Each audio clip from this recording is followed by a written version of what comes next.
السلام علیکم ناظرین، میں آج آپ کو حضرت علی کرم اللہ وجہہ کے مزار کے بارے میں بتاؤں گا۔ ناظرین، حضرت علی رضی اللہ عنہ کا مدفون ہونا تاریخی اعتبار سے خاصا مشکوک ہے۔ حضرت علی رضی اللہ عنہ کے مقام تدفین کے بارے میں تاریخی روایت اس قدر مختلف اور متضاد ہیں کہ کوئی بات یقین سے کہنا مشکل ہے۔ ناظرین، آج میں آپ کو حضرت علی رضی اللہ عنہ کے مزار کے بارے میں 5 مختلف روایتیں بتاؤں گا۔ ایک روایت میں ہے کہ خطیب بغدادی رحمۃ اللہ علیہ اپنی تاریخ میں اس سلسلے میں بہت سی روایتیں نقل کی ہے۔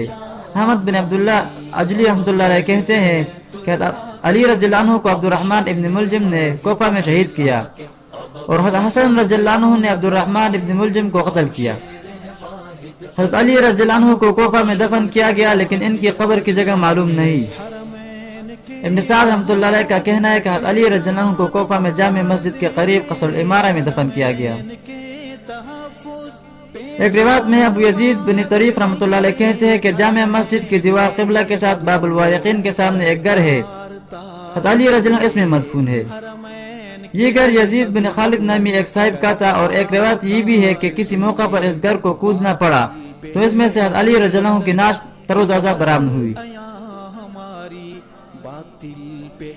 بعض روایت میں یہ کہا گیا ہے کہ حضرت علی رضی اللہ عنہ دفن تو کوفہ میں ہی کیے گئے تھے، لیکن حضرت حسن رضی اللہ عنہ نے حضرت معاویہ رضی اللہ عنہ کے خلافت میں آپ کی نعش مبارک کو مدینہ طیبہ لے گئے تھے، اور وہاں حضرت فاطمہ رضی اللہ عنہ کے مزار کے قریب جنت البقیع میں آپ کو دفن کیا گیا۔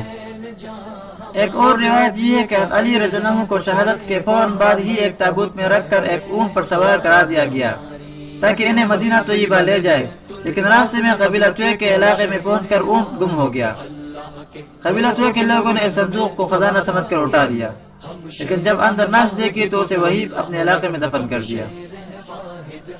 ایک روایت میں ہے کہ ابو جعفر حضری رحمۃ اللہ علیہ، جو متین کے لقب سے مشہور ہے، فرماتے ہیں کہ آج نجف میں جس قبر کو لوگ حضرت علی رضی اللہ عنہ کو قبر سمجھ کر اس کی زیارت کرتے ہیں، اگر وہ واقعتاً حضرت علی رضی اللہ عنہ کا مزار ہوتا تو میں دن رات وہی رہا کرتا، لیکن در حقیقت وہ حضرت علی رضی اللہ عنہ کا مزار نہیں ہے، اور جن صاحب کا وہ مزار ہے، اگر ان کو نام روافظ کو معلوم ہو جائے تو وہ اس کی قبر کی زیارت کرنے کے بجائے اسے سنسار کرنے کی کوشش کرے۔